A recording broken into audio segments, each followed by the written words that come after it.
Ya pemirsa, di segmen ini kami akan ajak Anda untuk berbincang dengan sejumlah artis mengenai pengalaman mereka menunaikan ibadah haji di Tanah Suci. Sudah bergabung bersama saya di studio ada Mas Dude Harlino. Assalamualaikum warahmatullahi wabarakatuh Mas Dude, sehat Mas? Waalaikumsalam warahmatullahi wabarakatuh. Oke, Mas Dude ini sudah berhaji di tahun 2019 ya Mas? 2019, betul. Baik, nah selain Mas Dude di studio, nanti kita juga akan bergabung dengan Mbak Wirda Mansur yang telah terhubung melalui sambungan Zoom yang saat ini di tahun ini diberikan kesempatan oleh Allah Subhanahu wa Ta'ala untuk menunaikan ibadah haji. Pertama saya mau menuju ke Mas Dude dulu ya.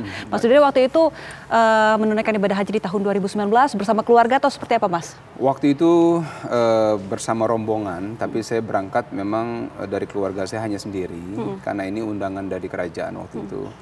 Dan tadi seperti dibilang di VT bahwa dari mulai dihubungi itu 3 hari kemudian saya berangkat, dan semua prosesnya berjalan lancar. Dan semua hal yang terjadi di sana sangat berkesan buat saya. Baik, ini 3 hari dihubungi kemudian berangkat bisa dibilang cukup dadakan gitu ya. Betul, Persiapannya waktu betul. itu seperti apa Mas? Persiapannya lebih kepada menyiapkan berkas-berkas ya waktu itu ya. Semua kelengkapan dokumen, paspor segala macam. Saya termasuk yang terakhir berangkat rombongan haji pada saat itu. Karena semua teman-teman sudah sampai di Jeddah. Jadi saya sendiri waktu itu terakhir, dan 2 hari setelah itu langsung wukuf di Arafah. Oke. Mungkin Mas Dude bisa ceritakan ketika 2019 pengalaman yang paling mengesankan ataupun paling nempel nih di kepala hingga saat ini ketika berhaji tahun 2019 itu apa sih Mas? Semuanya sebenarnya sangat berkesan buat saya, tapi memang puncak ibadah saat wukuf di Arafah itu memang tidak terlupakan ya. Inti dari ibadah haji kan di wukuf itu. Dan pada saat itu memang semua hal yang ada di hati dan kepala kita tumpahkan kepada Allah semua di situ. Dan itu memang tempat yang luar biasa. Melihat jutaan manusia di tempat yang sama, bermunajat yang sama gitu ya. Itu momen yang sangat indah buat saya, dan mungkin salah satu puncak kenikmatan atau keistimewaan yang pernah saya alami dalam hidup itu ya wukuf di Arafah itu ya. Kalau cerita ini memang kadang masih suka berkaca-kaca kalau saya mengingat itu ya. Ya insya Allah mudah-mudahan saya berdoa semua yang menginginkan ke Tanah Suci Allah bisa ijabah. Amin, amin. Mungkin lebih detailnya ya soal wukufnya ini yang juga menurut Mas Dude kalau diingat tuh menggetarkan hati begitu ya. Mungkin ada momen-momen apa saat itu atau mungkin ada tantangan karena kan ini ibadah tidak hanya kita berdoa tapi juga memerlukan kondisi fisik begitu ya. Pada saat itu memang sebelum berangkat ke Arafah kita diingatkan, saya ingat sekali dari tim ketua tim kami bilang jangan lupa minum air yang cukup karena suhu pada saat itu memang lagi cukup panas ya. Tapi alhamdulillahnya di sana kita suhunya tidak terlalu panas, bahkan cenderung agak mendung, dan di menjelang maghrib itu hujan di sana. Masya Allah. Dan kemudahan-kemudahan di sana Allah sudah memberikan yang sangat luar biasa. Ada rasa yang nggak bisa diungkapkan ketika ini pada saat nanti jamaah yang ada di Arafah itu bisa merasakan bagaimana nikmatnya ya. Mau yang berangkat dengan cara apapun ya, baik undangan kah, mau bayar sendiri kah, mau yang haji biasa, semuanya yang saya tanya teman-teman, kenikmatan itu nggak bisa diungkapkan dengan kata-kata. Bahkan banyak teman-teman kalau bercerita haji itu terharu semua, ya. Maka saya insya Allah mudah-mudahan kita bisa kembali diundang ke sana. Amin. Betapa menyaksikan kebesaran Allah begitu luar biasa di sana ya. Betul, Oke, Mas Dude, sorry.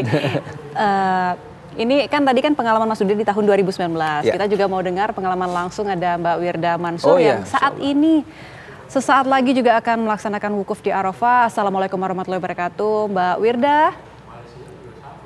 Assalamualaikum warahmatullahi wabarakatuh. Mungkin boleh diceritakan dulu pengalaman perjalanan hingga akhirnya hari ini sudah tiba di Arafah ya Mbak? Iya betul, alhamdulillah kami baru aja sampai di Arafah tadi malam. Sebetulnya udah dari tanggal 7, sejak tanggal 7 sudah mendarat di Jeddah alhamdulillah, dan sudah melalui rangkaian sedemikian rupa proses-proses ke media-media kita dibawa gitu ya untuk meliput gitu dari sisi media sosial seperti itu sampai akhirnya sekarang ada di Arafah alhamdulillah. Oke, mungkin Mbak Wirda bisa ceritain persiapannya ini jelang wukuf yang akan berlangsung hari ini seperti apa sih? Alhamdulillah nggak ada persiapan yang gimana-gimana. Memang sudah lillahi ta'ala aja gitu ya. Memang hanya mempersiapkan fisik. Betul seperti kata, aku manggilnya apa ya? Om Dude aja deh. Boleh. Kata Om Dude gitu, mempersiapkan fisik, minum air sebanyak-banyaknya karena memang sekarang ini cuacanya lagi cukup panas, alhamdulillah. Tapi biar begitu dibawa enjoy aja gitu. Baik, mungkin Mbak Wirda ini sudah sempat berkeliling atau melihat situasi terkini di Arafah, bisa digambarkan dong, diceritakan kepada kita di sini. Iya, alhamdulillahnya belum karena semalam pas kita sampai itu udah banyak yang masuk ke maktabnya masing-masing, jadi nggak bisa melihat situasi yang apa yang rame-rame gitu, belum bisa. Mungkin hari ini kali ya, hari ini karena kan nanti kita akan bergerak menuju Musdalifah insya Allah. Seperti itu Mbak. Oke.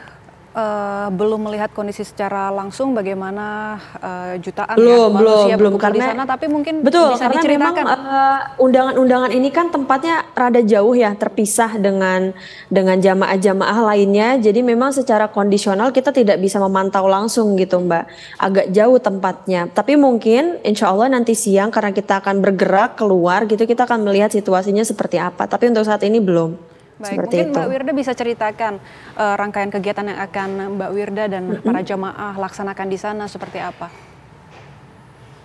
Ya alhamdulillah karena kita baru banget sampai ya, sekarang kita sedang melakukan wukuf, sampai nanti siang insya Allah akan bergerak menuju Musdalifah, kemudian ke Mina, sampai nanti lempar jumroh dan kembali lagi ke sini insya Allah gitu Mbak. Baik, Mbak Wirda mungkin ada cerita menarik atau yang berkesan ini selama beberapa hari sudah tiba di Tanah Suci yang bisa dibagi bersama kami di sini? Ya. Alhamdulillah berkesan banget, banyak banget ya Mbak, karena memang tidak pernah terfikirkan sebelumnya buat saya pribadi gitu ya, ada jalur undangan haji melalui Instagram. Siapa yang bisa kebayang gitu? Ada jalur undangan haji buat influencer. Nah ini sebenarnya sisi positifnya adalah saya kok makin semangat gitu ya bilang ke anak muda, ayo dong teman-teman semua pakai sosial media kalian dengan manfaat. Jangan dipakai ngebully, jangan dipakai ngehujat, jangan dipakai buat hal-hal yang tidak baik. Karena ternyata sosial media itu impactnya banyak banget dan cukup powerful gitu. Kita tidak pernah menyangka bahwa apa yang kita share di media sosial yang sifatnya kebaikan itu nantinya akan menjadi kebaikan untuk kita sendiri gitu. Jadi memang saat ini Arab Saudi ini sedang giat-giatnya ya gencar mempromosikan negaranya gitu, kemudian melalui kerajaan dan salah satunya melalui Kementerian Media ini untuk mengenalkan seluas-luasnya tentang Arab Saudi, terutama di kondisi haji seperti ini gitu ya. Mereka mengirimkan beberapa perwakilan dari Indonesia, di antaranya ada teman-teman media juga, jurnalis, ada influencer juga. Dan saya kesini alhamdulillah tidak sendiri, tapi ada Kakak Risti Tagor juga, dan kami sama-sama berdua gitu berbagi tugas, share live report gitu melalui media sosial kami, di antaranya TikTok dan Instagram. Dan insya Allah ada peluang untuk influencer-influencer lainnya di tahun depan nih. Jadi teman-teman ayo semangat, kita semangat share kebaikan karena insya Allah tahun depan kuotanya akan ditambah.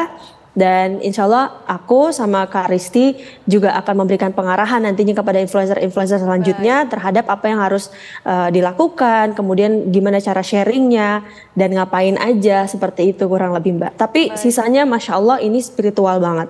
Nggak ada orang yang saya temuin, yang saya tanya, yang nggak punya cerita menarik kenapa kok kamu bisa haji. Jadi memang saya yakini banget untuk bisa datang ke sini ini pilihan Allah sekali gitu Mbak. Dan udah melalui proses yang panjang kali lebar dengan cerita-ceritanya yang unik, dan Masya Allah saya selalu terinspirasi dengan cerita-cerita dari mereka. Di antaranya kemarin ketika saya sedang ada gala dinner bersama para kementerian di Arab Saudi, utamanya ada Kementerian Media, Kementerian Transportasi, saya satu meja dengan seorang dokter dari Amerika, lalu saya tanya ke beliau, ini datang sendiri? Iya saya sendiri, dan saya tidak menyangka karena sampai akhir Mei kemarin saya masih terbaring di rumah sakit kanker dan ginjalnya salah satunya sudah diambil dan sudah menyebar ke seluruh tubuh. Siapa yang bisa sangka gitu bahwa hidup akan berubah secepat itu, akhir Mei masih di rumah sakit, sekarang udah berangkat haji. Jadi emang ini betul-betul spiritual ya buat saya, untuk bisa seseorang tuh nyampe ke Tanah Suci aja, wah itu pasti udah luar biasa sekali. Jadi everything for me karena memang benar-benar dari Allah Subhanahu Wa Taala seperti itu, Mbak. Baik, ini lagi-lagi menyaksikan kebesaran Allah Subhanahu Wa Taala ya. Semoga juga cerita Mbak Wirda ini bisa menjadi inspirasi bagi anak muda juga khususnya. Dan Mas Ude, kita akan lihat situasi terkini. Sudah ada rekan kami Putri Rani yang akan mengabarkan bagaimana kondisi terkini di Arafah. Putri, silakan dengan laporan Anda. Ya, Assalamualaikum warahmatullahi wabarakatuh. Saat ini saya melaporkan langsung dari Arafah, tempat pelaksanaan wukuf. Hingga saat ini sudah ada 430 kloter yang tiba di Arafah atau sekitar 160.000 jamaah.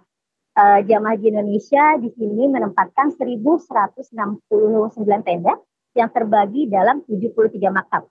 Di kompleks tempat jamaah haji Indonesia berada ini juga ada jamaah negara lain seperti Thailand, Tiongkok, dan juga Malaysia. Namun tetap jamaah haji Indonesia yang berdominasi. Hal ini karena memang tahun ini jamaah haji Indonesia kembali menjadi yang terbanyak di antara jemaah haji lainnya. Nah, sementara untuk jemaah haji yang melakukan tarwiyah saat ini pada tahun ini berjumlah 17.000, namun berdasarkan informasi terlihat sudah ada yang tiba di Arafah. Sementara untuk jemaah yang mengikuti safar wukuf pada tahun ini ada 482 jemaah. Di antaranya 300 merupakan jemaah lansia dan 182 adalah jemaah haji yang sakit. Tahun ini jemaah haji Indonesia tidak mengikuti khutbah di Masjid Namirah Arafah. Indonesia akan menggelar khutbah wukuf sendiri di tenda misi haji dan diikuti jemaah haji di tendanya masing-masing. Khatibnya pada tahun ini adalah Habib Ali Hasan Al-Bahar yang merupakan guru besar UIN dan juga salah satu dari Amirul Haq.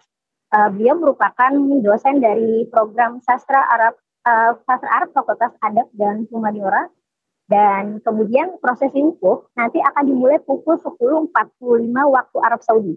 Sebelum khutbah akan ada laporan dari Dirjen PHU Bapak Hilman Latif, dan kemudian sambutan dari Duta Besar Arab Saudi, kemudian sambutan dari Komisi 8 Bapak Ashabul Kahfi, dan tentu saja sambutan dari Menteri Agama Yakut Khalil Kaumas atau yang biasa disapa Gus Mem. Baik, Putri. Baik, terima kasih Putri Rani melaporkan langsung situasi terkini di Arafah. Semoga Allah Subhanahu Wa Taala memberikan kelancaran bagi perjalanan ibadah Anda di sana. Dan pemirsa, puncak ibadah haji masih akan kembali sesaat lagi, masih bersama Dude Harlino dan Wirda Mansur. Tetaplah bersama kami.